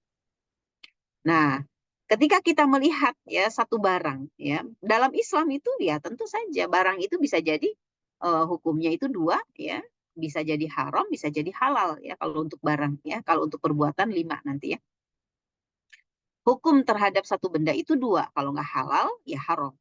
Nah, bagi Muslim yang pemikirannya disandarkan kepada Islam, ya, maka dia akan menstandarkan, menghukumi suatu benda itu ya kepada dua hal ini. Ini barang haram atau ini barang halal, gitu, ya. Kalau haram ya sudah, ya, tetot gitu. Dia tidak akan makan, tidak akan pakai, tidak akan pergunakan, tidak akan dimanfaatkan, ya. Jadi yang haram itu, benda yang haram itu bukan cuma dimakan ya Bu, ya. Tidak bolehnya itu bukan tidak boleh dimakan saja, tapi tidak boleh digunakan, tidak boleh dimanfaatkan, tidak boleh diambil harganya, ya, tidak boleh berbisnis dengan benda itu, gitu. Jadi keharamannya itu ya dalam semua hal, benda haram itu. Nah, akan tetapi ketika kita melihat ada benda yang halal, ya itu juga tidak serta-merta kita akan pakai untuk memenuhi kebutuhan kita. Karena yang halal itu juga akan dilihat apakah di sana, ya, terdapat manfaat ataukah tidak. Ya, yang halal kadang-kadang ada yang berakibat madarat, ada yang memberi manfaat, ya. Tidak serta-merta kita harus pakai atau kita pergunakan. Contoh misalnya sedang Ramadan kayak gini nih Bu, perut kita itu sensi, ya. Sensi perut kita itu. Maka ketika orang yang sudah punya penyakit mah, ya, kemudian karena dia ngiler itu dari siang itu ngelihat rujak, nah, dia belilah rujak, ya, kemudian dia ngiler juga pakai pedas, ya, kemudian dia makan rujak itu dengan pedas. Nah, cabai itu kan halal, ya, tapi ketika dia konsumsi malah memberikan madarat, maka jadi nggak boleh, harus ditinggalkan, ya. Mules-mules gitu, besoknya malah jadi nggak bisa saum lagi, ya, karena buka saum dengan sesuatu yang memberikan madarat, gitu, ya. Jadi yang halal juga tidak selalu tuh harus diambil, ya, dimanfaatkan. Nah, hati-hati juga ya dalam memanfaatkan atau mengkonsumsi benda-benda, ya, atau barang-barang, ya, makanan, minuman yang ternyata halal tapi memiliki madarat bagi kita. Kadang-kadang madaratnya tidak bagi semua orang, ya, kadang-kadang madaratnya bagi orang-orang tertentu saja. Nah, ini harus diperhatikan juga, ya, karena kalau kita menjatuhkan ke dalam madarat, kita malah jadi dosa. Loh, cuma makan cabai rawit aja kok dosa. Lah iya, bukan cabainya yang haram, bukan cabai rawitnya yang haram, tapi menjatuhkan diri ke dalam madaratnya yang haram. La dororo wala diroro. Tidak boleh, ya, memadaratkan orang lain dan tidak boleh memadaratkan diri sendiri, gitu, ya. Jadi hati-hati yang halal itu kan halal, kan nggak apa-apa, saya nggak dosa makan ini, iya, tapi lihatlah ada madaratnya nggak, gitu, dapat manfaat nggak dengan minuman itu, makanan itu. Kalau enggak, maka lebih baik, atau madarat misalnya, lebih baik tinggalkan meskipun halal. Ya. habis Oke. sholat. Kemudian sedikit lagi ya, mudah-mudahan ini bisa selesai. Nah, sementara kalau perbuatan, ya, kalau hukum perbuatan ada 5, ya. Ada wajib, ada haram, ada sunnah, ada makruh, ada mubah. Jadi hukum perbuatan ada 5. Kalau hukum benda tadi cuma 2, ya, halal dan haram. Jadi benda itu nggak ada yang benda wajib, nggak ada. Ya, ada benda yang makruh, benda sunnah, nggak ada. Kalau benda itu ya halal sama haram saja. Tapi kalau perbuatannya ada. Perbuatan yang wajib, perbuatan yang haram, perbuatan sunnah, perbuatan makruh, perbuatan mubah. Ya, kalau yang wajib ya harus dikerjakan.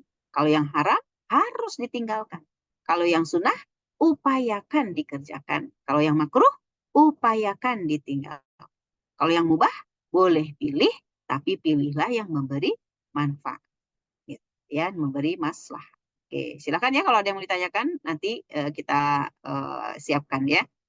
Nah, bagaimana sikap kita setelah kita tahu ya ternyata Islam itu ya memang harus jadi paradigma berpikir kita, asas dalam berpikir kita, karena berpikir itu adalah salah satu potensi ya dalam diri kita. Maka ketika kita ya memiliki sebuah pemikiran dalam otak ya, dalam benak kita belajar nih kayak gini nih, kita belajar ini dalam rangka memenuhi pengetahuan-pengetahuan dalam benak kita. Jadi kita tahu mana yang wajib, kita tahu mana yang sunnah, yang mubah, yang makruh, yang haram, kita jadi tahu tuh. Tapi sebatas baru tahu ya, sebatas baru tahu, oh itu haram, oh itu wajib. Itu dengan apa? Dengan kajian. Dengan kajian kita jadi paham, banyak pengetahuan nih di sini. Tapi tidak akan membentuk sebuah sikap yang baik, membentuk sebuah perilaku yang menjadi amal soleh kalau tadi perasaannya tidak kita sesuaikan, ya. Perasaannya itu apa? Berupa cinta dan butuh, senang dan hobi, pilih yang manfaat, ya, waspada atau hati-hati, ya, kemudian takut, ya, berani dan sebagainya. Nah ini perasaan-perasaan ini harus dicocokkan itu dengan pemikirannya. Kalau kita mengatakan, oh ini perbuatan ini wajib, berarti perasaan mana yang harus kita munculkan? Perasaan senang. Senang melakukan yang wajib. Cinta kepada pelaksanaan kewajiban. Gitu. Jadi jangan salah mencocokkan perasaannya. Kalau kita tahu, oh ini hukumnya sunnah, berarti perasaan yang mana yang harus dimunculkan? Ya perasaan cinta juga, perasaan senang juga melakukan yang sunnah. Ya, karena asas berpikir kitanya kepada syariat. Kalau ternyata yang mubah, nah, maka perasaan mana yang harus kita cocokkan? Berarti apa perasaan? Memilih yang bermanfaat. Ah, ini manfaat nggak ya buat aku ya? Ini madarat nggak ya buat aku? Nah, itu. Ya, terus waspada, kita hati-hati. Jangan sampai kita memilih yang tidak manfaat. Kalau perbuatannya itu ternyata makruh, maka apa yang harus kita, perasaan apa yang harus kita munculkan? Ah, nggak suka saya, gitu ya, nggak senang saya pingin pahala, saya nggak mau sia-sia. Nah, jadi dia tinggalkan yang makruh, gitu ya. Kalau yang haram, oh jelas, mana akan muncul apa? Sikap benci kepada keharaman. Munculkan sikap benci kepada keharaman, tidak suka, ya, tidak senang kepada keharaman, dan dia takut, ya, takut terjerumus ke dalam keharaman. Itu perasaan-perasaan itu harus dicocokkan gitu dengan pemikiran kita. Nah, kalau udah cocok pemikiran sama perasaannya, maka akan muncullah tingkah laku, muncullah perbuatan. Ya, perbuatannya pasti sesuai dengan kecocokan tadi. Ya, kalau dia berpikirnya, oh ini wajib, berarti saya mau melakukan, saya senang melakukan. Maka akan muncul apa? Muncul sikap amal-amal yang solih. Ya, dia kerjakan tuh yang wajibnya, nggak pernah ditinggalkan, dia kerjakan yang sunnahnya, terus mengerjakan yang wajib itu nggak merasa berat, gitu ya. Karena dia takut kalau dia sambil males-males melaksanakan yang wajib itu nanti dimasukin ke dalam golongan orang-orang munafik. Itu ya, orang kalau melaksanakan yang wajib sambil males-males, ya, itu tanda-tanda kemunafikan. Loh, tanda munafik itu kan katanya 3. Bicara dusta, berjanji tidak tepat. Kalau diberi amanah, khianat. Ada itu para ulama menyebutkan lagi, satu lagi tuh. Tanda kemunafikan itu adalah ketika melaksanakan kewajiban, dia berdiri dengan malas. Tuh, hati-hati. Maka ketika melaksanakan kewajiban itu munculkan rasa senang gitu, rasa gembira melaksanakan kewajiban. Kenapa? Apalagi di bulan Ramadan kan 700 kali lipat nih pahalanya. Jarang-jarang coba di luar bulan Ramadan kita melaksanakan satu kewajiban mungkin satu pahalanya. Tetapi kalau melaksanakan di bulan Ramadan itu 700. Wah, semangat banget kita jadinya ya melaksanakan gitu ya. Sehingga nanti kita mau melaksanakan aktivitas apapun dalam kehidupan kita ya, harus dicocokkan tuh pemikiran yang benar, yang islami, dicocokkan dengan perasaan yang benar juga, ya, yang sesuai dengan Islam. Sehingga muncullah amal-amal soleh, ya. Sepertinya waktunya habis, ya, sampai sini dulu. Insya Allah nanti kita akan lanjut ya dengan pembahasan lanjutannya. Saya persilahkan kalau ada yang ingin ditanyakan. Allahu a'lam bishawab. Baik, jazakumullah khairan Ustazah. Masya Allah, tabarakallah. Ini catatan saya sampai banyak sekali nih Ustazah. Saking apa yang kita dapatkan hari ini, ternyata banyak yang baru ya, baru engeh mungkin ya Ustazah. Mungkin kita pernah mendengar tapi baru engeh lagi bahwa ternyata banyak potensi yang ada dalam diri manusia itu yang bisa jadi menyebabkan kita juga kalau akalnya tidak disesuaikan dengan akal yang dituntun ke dalam syariat, banyak yang akhirnya dalam proses berpikirnya menjadi salah ya Ustazah. Mhm. Karena kita sudah merasakan ya bahwa kita tuh kok hidupnya dalam kondisi yang begitu eh, sulit gitu ya, mungkin karena tidak adanya penerapan syariat yang diterapkan hari ini sehingga banyak sekali terjadi kerusakan di mana-mana Ustazah. Kalau hal-hal seperti ini Ustazah munculnya paham-paham gitu saja, munculnya paham liberal, sekuler, kapitalis itu sebenarnya dari kesalahan konsep berpikir atau bagaimana nih Ustazah? Iya Sedangkan kita kan betul. Mhm. setiap kita kan memiliki gorizah tadayun ya, gorizah bagaimana kita Mhm. meninggikan sesuatu gitu ya, yang lebih dari dia, tapi kok ternyata pilihannya masing-masing berbeda Ustazah ketika dilahirkan oleh orang tua kita gitu ya. Mungkin itu yang Iya. kita pernah dengar bahwa ada dalil yang mengatakan kita pada nalurinya adalah Islam gitu ya, tapi orang tua kita yang mengubah itu Ustazah. Itu bagaimana pendapat Mhm. Ustazah? Ya, kalau terkait dengan naluri ya, bahwa seseorang punya naluri beragama ya, kemudian dia lahir dari orang tua yang langsung ya sudah beragama Islam. Ya, itu salah satu karunia dari Allah ya, ketika kita Hmm. lahir dalam keadaan muslim. Artinya kita tidak dibuat susah-susah oleh Allah untuk mencari hidayah, ya, hidayah Hmm. tauhid. Hmm. Kita langsung sudah dapat itu hidayah tauhid kita sebagai seorang muslim. Tapi ingat ya, ketika kita berada dalam posisi sebagai muslim ya, ketika kita lahir itu tidak serta-merta bahwa dia dijamin akan menjalankan aktivitas-aktivitasnya sesuai dengan Islam itu sendiri, tidak dijamin. Kenapa? Karena tadi ya terkait dengan apa yang disampaikan oleh Rasulullah ya, bahwasanya kullu mauludin yuladu 'alal fitrah. Ya betul bahwa setiap anak itu dilahirkan dalam keadaan fitrah ya. Fitrah itu maksudnya dalam keadaan suci, suci dari sisi tauhid ya. Semua anak itu meskipun ibu bapaknya Kristen ya, Yahudi atau misalnya dia Hindu dan sebagainya, bayi yang lahirnya itu sebetulnya fitrahnya tauhid. Fitrah kepada keislaman. Tapi kemudian ayah dan ibunya lah ya, maka fa'abawahu ya, ibu bapaknya lah atau orang tuanya lah yang akan menjadikan dia apa? Yunassiranihi au yudah apa, menjadikan dia sebagai Yahudi ya, Nasrani atau Majusi. Ya. Yuhawidanihi au yunassiranihi au yumajjisanihi. Nah, gitu ya. Maka sesungguhnya ayah dan ibunya lah yang akan menjadikan dia sebagai Yahudi, Nasrani, ataupun Majusi. Allah tidak menyebut Islam dan orang tuanya lah yang akan menjadikannya sebagai Islam. Tidak, karena Islam itu sudah jadi fitrah yang awal.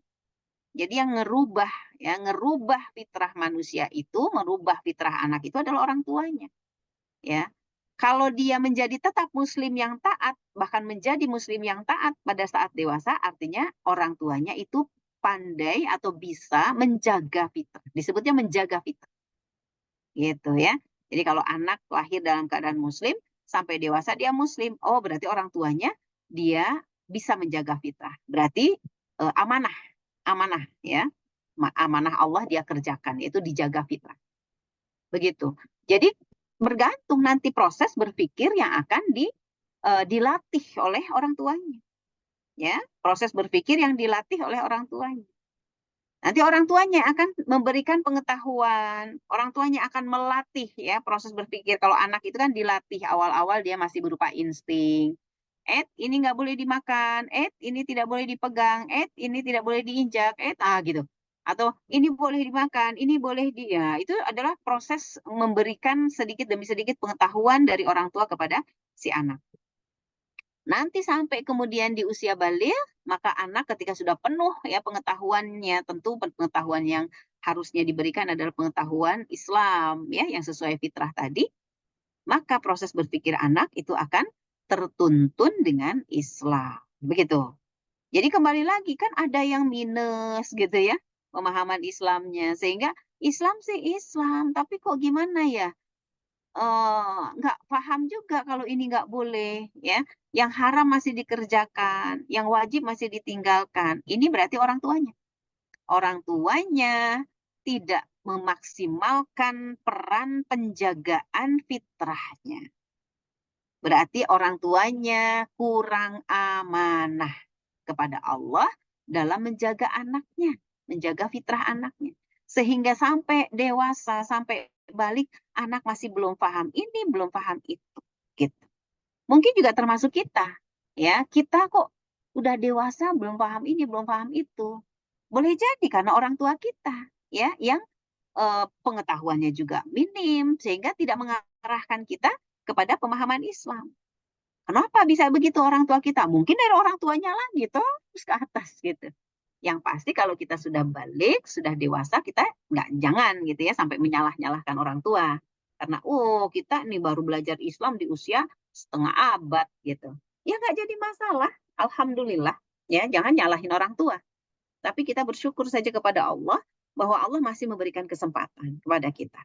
Ya, sesegera mungkin kita melengkapi ya sesuatu yang belum kita miliki. Sama, saya juga di usia balik ya meskipun orang tua muslim ya, ibu bapak muslim juga ada memberikan pengertian atau pemahaman gitu ya sejak kecil, tapi ya baru memahami Islam itu ya di usia dewasa sama.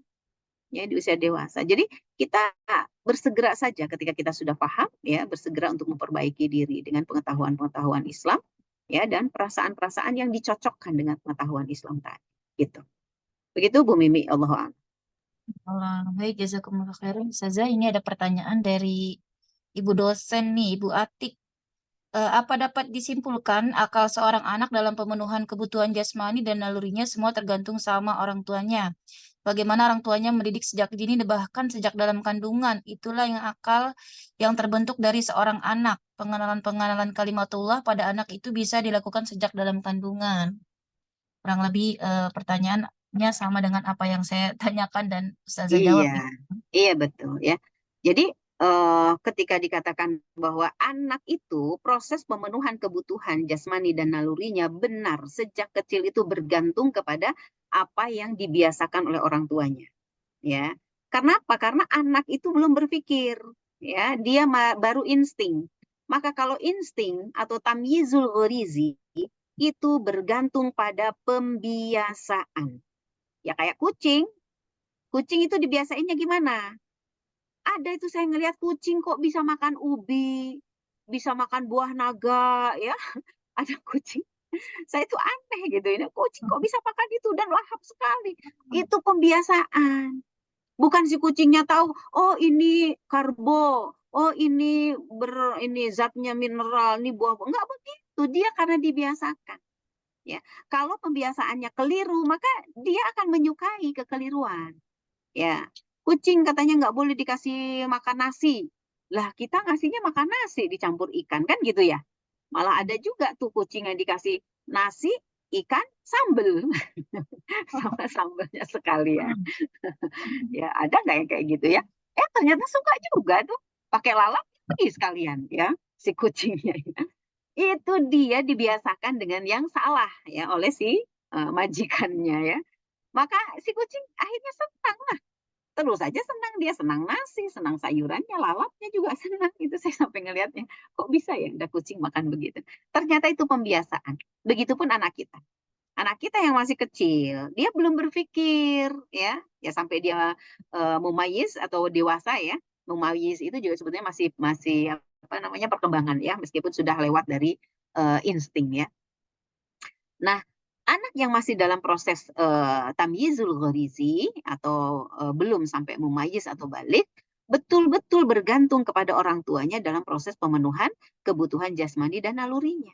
Apa yang dibiasakan, apa yang diberikan, itulah yang akan masuk ke dalam alam bawah sadarnya. Gitu. Dia terbiasa, maaf ya Bu ya, ini saya nyerempet-nyerempet ke dunia kesehatan ya, karena saya dapat pengalaman teman-teman. Anak dari kecil setiap hari dikasih makanan sarapan. Nah, sarapan ya. Sarapan paginya terus roti, roti, roti, roti. Itu sampai dewasa dia susah kepada yang lain. Ternyata yang terjadi apa? Dia punya mah yang kronis. Ya, punya diabetes. Ya, karena dari kecil itu nggak pernah enggak kalau sarapan roti, roti, roti, roti. Gitu katanya ya. Wah, ternyata eh, apa tepung itu berbahaya. Gitu ya. Kalau sekarang udah banyak yang paham ya. Ya gimana yang dibiasakan, dia nggak akan suka lagi yang lain. Ada teman lagi, dia dari kecil nggak pernah gitu dikasih sayur. Kalau ibunya masak sayur misalnya kebetulan anaknya nggak mau makan, ibunya nggak pernah memaksa. Ya, dibiarkan saja anaknya tidak suka sayur, terus sampai dewasa. Apa yang terjadi pada saat dewasa? Dia nggak suka sayur, dia nggak suka buah katanya. Perlengketan usus. Astagfirullahaladzim, ini dia curhat sama saya itu. Perlengketan usus. Sudah operasi 2 kali. Maksudnya apa? Dipotong ususnya itu yang lengket. Dipotong. Gara-gara apa? Nggak suka karunia Allah. Sayuran, buah-buahan itu karunia Allah bukan? Iyalah karunia Allah kan. Terus dia nggak suka karena pembiasaan dari orang tuanya. Gimana coba? Ya jelaslah kerugian yang terjadi pada diri anak ya ketika dia dewasa. Gimana ya? Habis saya dari kecil sih memang nggak suka. Iya, betul. Karena pembiasaan orang tuanya yang salah. Gitu ya. Jadi betul sekali ya kesimpulan dari Bu Atik ya.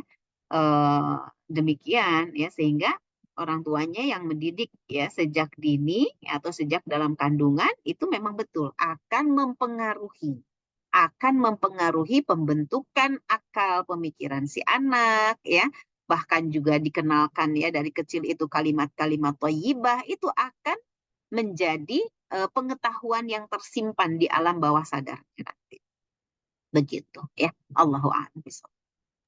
Masya Allah, tabarakallah. Jazakumullah khairan Ustazah. Soalnya saya tadi melihat saudari saya ya, Umu Yati. Beliau lagi mengurus usahanya nih Ustazah. Dari subuh, beliau bikin apa? Usahanya ngelaundry, jadi kita bisa lihat ya beliau sambil ngegosok dari tadi. Ya Allah, barakallahu fiik Umu Yati. Semoga barokah, lancar, laris manis rezekinya. Amin. Ini ada pertanyaan dari Umu Rani. Tafadhali Umu Rani bertanya sendiri. Lanjut, mumpung masih on cam. Ya, Assalamualaikum Ustazah. Insya Allah. Ya, Waalaikumsalam apa Ustazah? warahmatullahi wabarakatuh. Antara bertanya dengan pernyataan kali ya. Jadi ada proses berpikir yang tidak terjadi gitu ya pada bukan fenomena genosida yang terjadi di Palestina.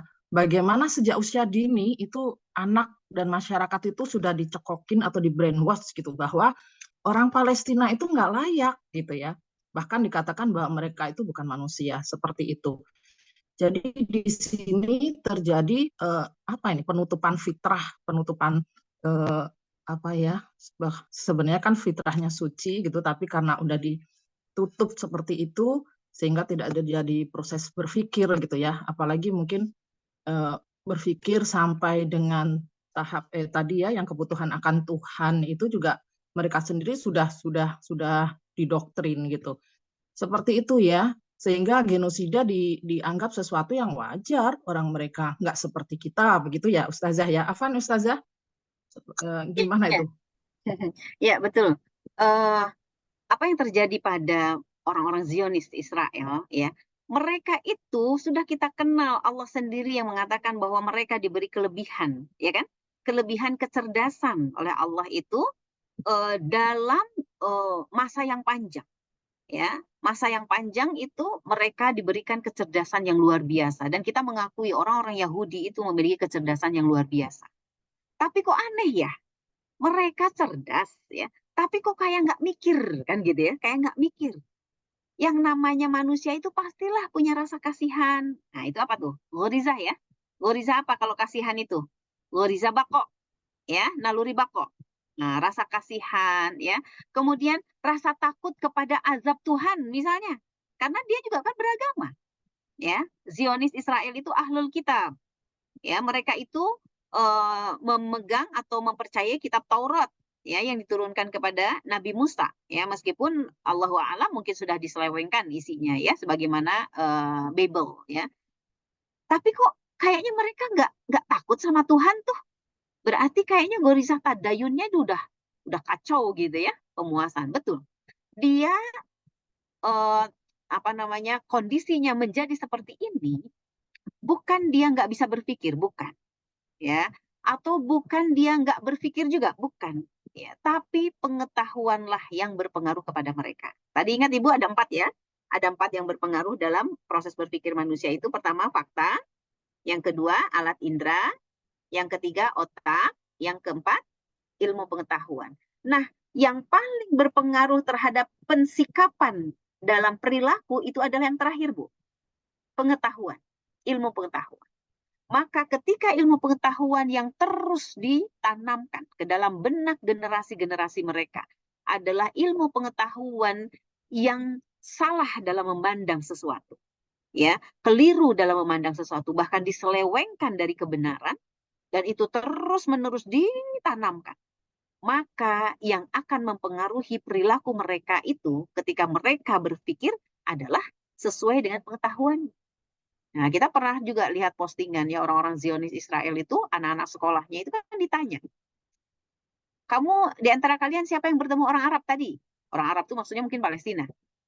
Siapa yang ketemu dengan orang Arab? Aku ketemu dengan orang Arab. Apa yang kamu rasakan ketika melihat orang Arab? Aku pingin nonjok gitu ya. Aku rasanya pingin nonjok. Bagus, langsung bergerak, bagus. Kemudian apa yang kamu lakukan? Aku dorong dia. Bagus, hebat. Siapa lagi? Aku tadi kemarin atau kapan gitu ya bertemu dengan orang. Apa yang kamu lakukan? Aku pukul dia. Hebat, bagus. Itu coba pujian-pujian yang terus-menerus kepada tingkah laku mereka anak-anak sekolah. Ketika mereka melakukan kekerasan gitu ya atau kebiadaban, itu dipuji, bahkan diberikan hadiah ya. Mereka mendapatkan kebanggaan gitu ya, mendapatkan pujian itu. Itu tertanam terus-menerus dan menjadi sesuatu yang tersimpan di dalam benak mereka. Jadi pengetahuan itulah ya. Tapi gimana dengan orang-orang yang ada Zionis yang juga akhirnya tersadarkan ya, ada juga kan? Ini udah di luar ini, saya nggak mau.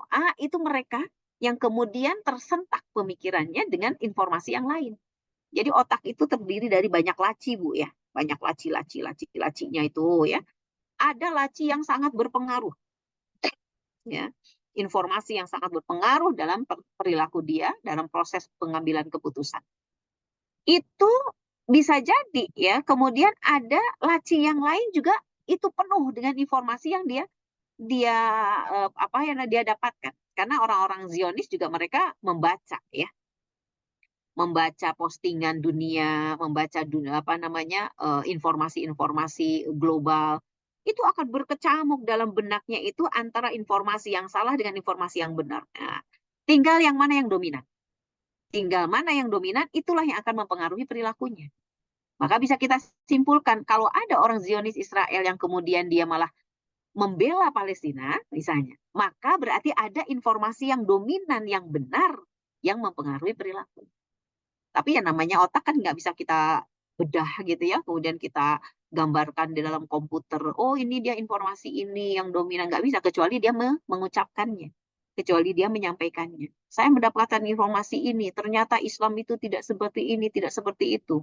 Ternyata Palestina itu tidak begini, tidak begitu. Ya, sebagaimana tawanannya Zionis ya, setelah ditawan ya oleh Hamas, kemudian mereka menyaksikan justru belas kasih ya, yang muncul dari kalangan kaum muslimin itu merubah semua yang ada dalam benaknya itu. Berarti yang dominan itu apa? Informasi kebenaran. Gitu, mengalahkan informasi yang keliru. Maka yang terjadi perilakunya juga berubah, begitu. Jadi betul ya, merubah perilaku itu memang harus merubah pemahaman ya, merubah pemikiran dulu. Begitu mungkin Umi Rani, Allahu a'lam. Jazakillah Ustazah. Baik, jazakumullah khairan. Jadi memang kita perlu sekali ya memfilter apa yang masuk ke otak kita ya Ustazah, karena itu akan menjadi proses berpikir kita dalam memahami sesuatu nggak ya Ustazah? Iya betul. Baik, ini ada pertanyaan waktu tapi waktu kita sudah habis, tapi ada satu pertanyaan lagi Ustazah. Bagaimana? Ya boleh, Boleh, silakan. Ustazah, ini dari Umu Yoyo. Afwan mau tanya, jika ada orang yang sudah memiliki pemahaman yang benar, tetapi suluk dan muyulnya tidak sesuai dengan pemahamannya, apa yang salah Ustazah? Iya betul ya. Ini orang udah belajar Islam ya. Dia juga sudah tahu halal haram. Dia tahu wajib sunnah, makruh mubah, haram ya. Dia sudah paham tuh. Tapi kok kenapa dalam tingkah lakunya dia melakukan kesalahan atau pelanggaran gitu ya terhadap syariat. Berpengetahuan, tahu juga bahwa kalau melanggar syariat itu dosa, tapi kok masih dilakukan? Ah, ini bisa karena 3 hal. Seseorang ya melakukan sesuatu tidak sesuai dengan pemikirannya, ya tidak sesuai dengan apa yang selama ini dia anut, ya dia pahami, kok bisa ya perilakunya berubah atau perilakunya malah jadi salah, ya, atau kita katakan sebagai kecacatan tingkah laku, ya. Nanti kita bahas tentang kepribadian Islam, ya. Kecacatan tingkah laku itu mikirnya udah benar, mikirnya Islam, ya.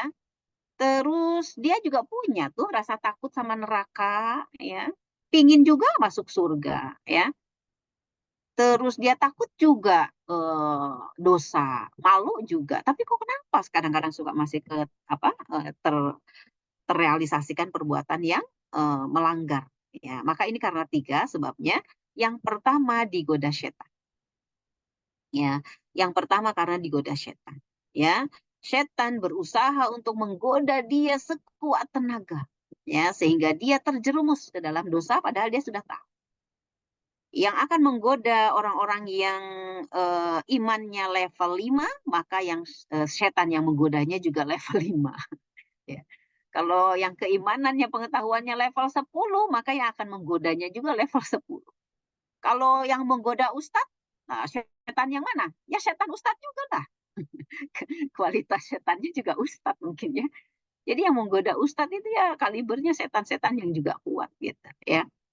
Itu karena digoda setan ya. Kemudian yang kedua, apa yang kedua? Karena lalai. Lalai. Apa itu lalai?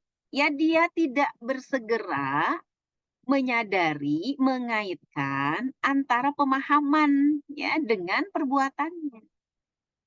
Gitu. Dia lalai gitu. Misalnya, nggak apa-apa deh sekali ini. Nggak apa-apa deh sekali ini. Nah, gitu ya. Nggak apa-apa deh, kepaksa ah. Nah, itu tuh lalai tuh.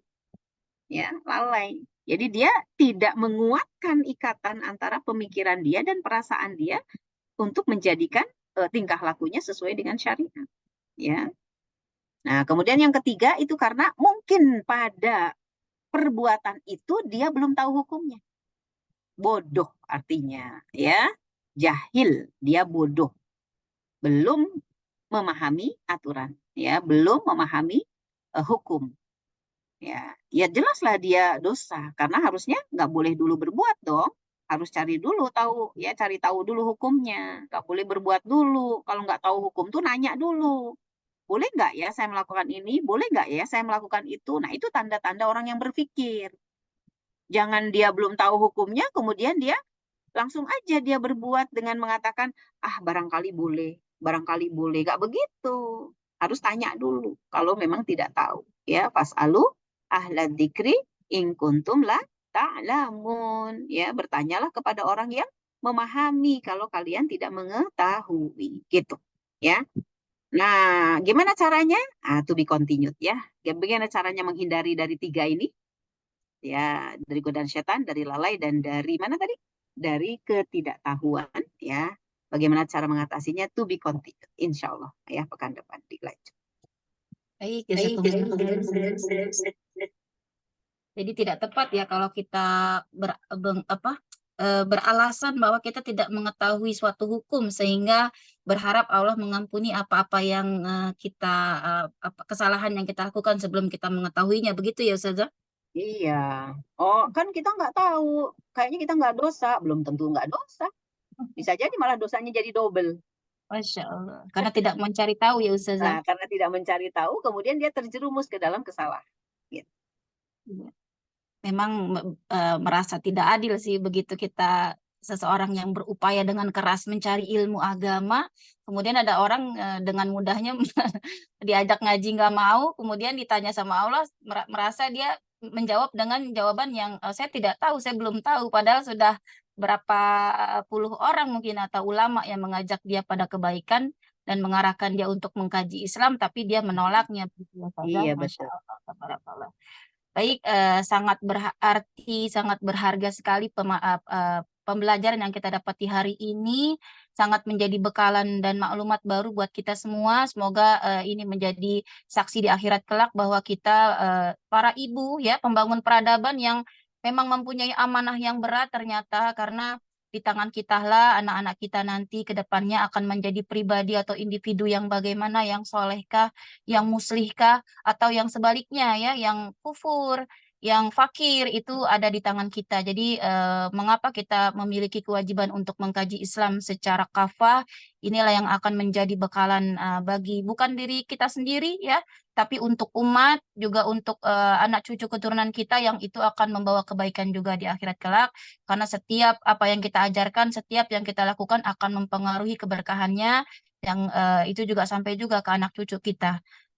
Baik Umahat, jazakumullah khairan Ustazah atas semua upaya Ustazah membersamai kita hari ini dengan materi-materi yang luar biasa yang untuk bagi kita ya yang baru mempelajari Islam dengan kafah ini merupakan hal yang baru, dan eh, Alhamdulillah masih ada kesempatan bagi kita untuk secara rutin berkomitmen di wadah yang diwadahi oleh SPC ya, Forum Kajian Islam ini. Insya Allah belum tahu ada berapa kali pertemuan ke depannya, dan untuk di Ramadan kali ini nanti menyusul ya sampai di pekan keberapakah kita masih belajar, tergantung bagaimana kondisi teman-teman juga kesediaan waktu Ustazah, mengingat kita juga akan melewati masa Idul Fitri yang itu tentu saja di antara kita ada yang mudik atau ada juga yang perlu untuk fokus kepada perayaan Hari Raya Umat Islam. Jazakumullah khairan Ustazah, semoga setiap upaya kita semua bernilai pahala di sisi Allah, memberikan keberkahannya, yang keberkahannya sampai juga ke anak cucu. Semoga setiap upaya Allah catat sebagai kebaikan yang berlimpah-limpah, dan keberkahannya insya Allah kita nikmati di dunia dan di akhirat. Semoga Allah membalas kebaikan Ustazah, semoga Allah memberikan kemudahan dalam setiap perjuangan Ustazah, dan Allah kabulkan segala hajat di Ramadan tahun ini. Amin amin ya rabbal alamin. Kita tutup ya Umahat, jazakumullah khairan atas kesediaan komitmennya. Kita berharap semua yang sudah berkomitmen hari ini di awal pendaftaran akan mengikutinya, berusaha sekuat mungkin ya sampai akhir, jangan sampai terlewat, karena akan sayang sekali apabila materi ini tidak bisa kita ikuti sampai akhir, karena akan mempengaruhi pemahaman kita selanjutnya. Jazakumullah khairan. Kita tutup Umahat materi kita hari ini dengan membaca hamdalah. Alhamdulillahirabbil alamin. Kita beristighfar 3 kali. Astagfirullah wa atubu ilaihi, astagfirullah wa atubu ilaihi, astagfirullah wa atubu ilaihi. Juga doa kafaratul majlis. Subhanaka Allahumma wa bihamdika asyhadu an la ilaha illa anta astaghfiruka wa atubu ilaihi. Yang benar datangnya dari Allah, yang salah dari saya pribadi. Saya mohon ampun kepada Allah, juga mohon maaf kepada Ustazah dan teman-teman semua. Billahi taufik wal hidayah, wa ridha wal inayah. Wassalamualaikum warahmatullahi wabarakatuh.